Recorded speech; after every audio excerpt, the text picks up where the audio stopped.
Andijonning har bir go'shasida bugun mana shunday yangilanish shiddati yaqqol sezilyapti. Ushbu jarayonda Turon bank shunchaki moliya muassasasi emas, balki hududiy iqtisodiyot drayveri hamda tadbirkorlarning eng ishonchli hamkoriga aylanib bormoqda. Ayniqsa, dolzarb 40 kunlik tadbirlari doirasida Turon bank boshqaruvi raisi hamda bank mas'ullari biriktirilgan hududlarni bevosita xonadon bay o'rganib, mavjud imkoniyatlarni tadbirkorlikka yo'naltirmoqda. Ushbu tizimli muloqot va amaliy sa'y-harakatlarning samarasini Oltinko'l tumanidagi Sharq Yulduzi mahallasi misolida ham ko'rish mumkin. Shunday yirik va istiqbolli loyihalardan biri Golden Lemon Fruit mas'uliyat cheklangan jamiyatga qarashli zamonaviy agrosanoat majmuasidir. 10 gektar maydondagi ushbu issiqxonada innovatsion agrotexnologiyalar asosida yuqori hosildor limon navlari yetishtirilmoqda. 17 gektarga Turon bank ko'magida loyihani boshlaganmiz. Umumiy loyiha qiymatimiz milliard tashkil etib, bugungi kunga kelib turib 4 gektar joyga barpo etdik. Shu ko'rib turilgan limon ko'chatlarimiz aprel oyi oxiri gullash jarayoni. Birinchi navbat o'sha salqin sharoitni yaratish, mana yuqorida to'r setkalarni tutganmiz, latishga, sug'orish tomiridan qilib oziqalarini berib, bir haftada 10 kunda uncha kasallik ham tushmaydi. Issiqxonalarda yetishtirish bo'yicha dunyoda kamyob tajribaga ega.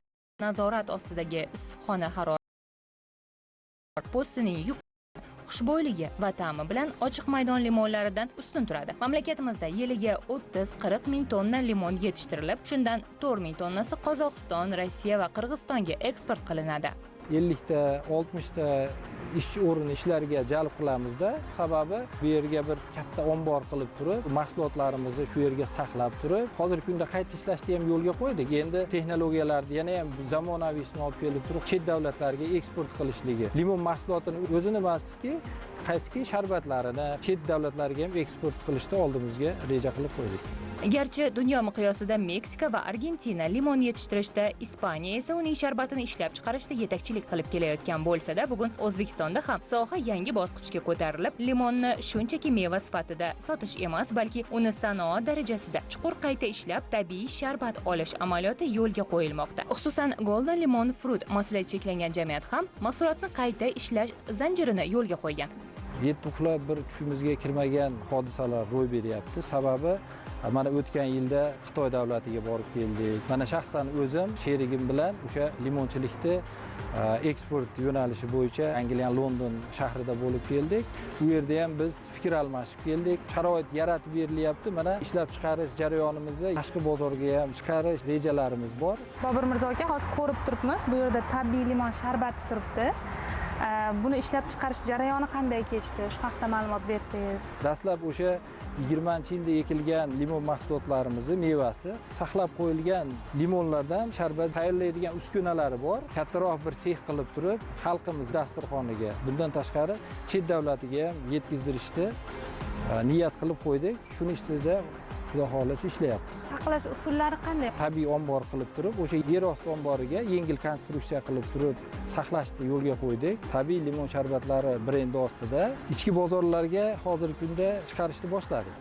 Erishilgan natijalar hali albatta marraning boshi. Kelgusida Turon bank bilan hamkorlikda loyihaning yanada kengaytirishi rejalashtirilgan. Xususan, energiya tejamkor texnologiyalarni keng joriy etish, qayta ishlash quvvatlarini oshirish va eksport hajmini bir necha barobarga ko'paytirish hisobiga mahalla ahlidan yana ko'plab fuqarolarni ish bilan ta'minlash ko'zda tutilgan. Yoshlarimiz, xotin-qizlarimiz mana shu ish bilan ta'minlandi. Ta'minlangandan biz xursand bo'lamiz. Nimaga? Chetga chiqmaydi. Bu limonariya hamma narsaga foydali. Mana shu limonariyani boshqa hududlarga ham taklif qilamiz. Ko'pchilik yoshlarimiz aytayapti, 10 sotikka qilsa ham bo'ladimi? Albatta bo'ladi. Nimaga bo'lmaydi deyapmiz. Biz shundan xursand bo'lamiz. Rahbariyatga ham katta rahmat. Mana shu yerga kelib ishlayapti, kunligini olyapti.